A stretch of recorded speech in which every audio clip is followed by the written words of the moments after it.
খাগড়াছড়িতে ধর্ষণের ঘটনায় আসামি গ্রেফতারের পরও একটি মহল আইন শৃঙ্খলা পরিস্থিতি উত্তপ্ত করে তুলেছে এমন মন্তব্য করেছেন র্যাব মহাপরিচালক। বলেন, পরিস্থিতি মোকাবেলায় স্থানীয় প্রশাসনের সাথে নিরাপত্তা বাহিনীর সদস্যরাও সর্বোচ্চ চেষ্টা চালিয়ে যাচ্ছে। দুপুরে কারওয়ান বাজারে র্যাবের মিডিয়া সেন্টারে সমসাময়িক বিষয় নিয়ে ব্রিফিংয়ে সংস্থাটির মহাপরিচালক KM শহীদুর রহমান বলেছেন, পাহাড়ে তুচ্ছ ঘটনাকে বড় রূপ দেবার চেষ্টা চলছে।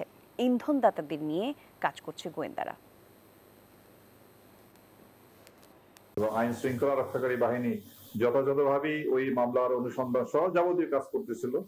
তারপরও আমরা দেখলাম যে সে পরিস্থিতি সেখানে উত্তপ্ত করা হয়, অশান্ত করা হয়।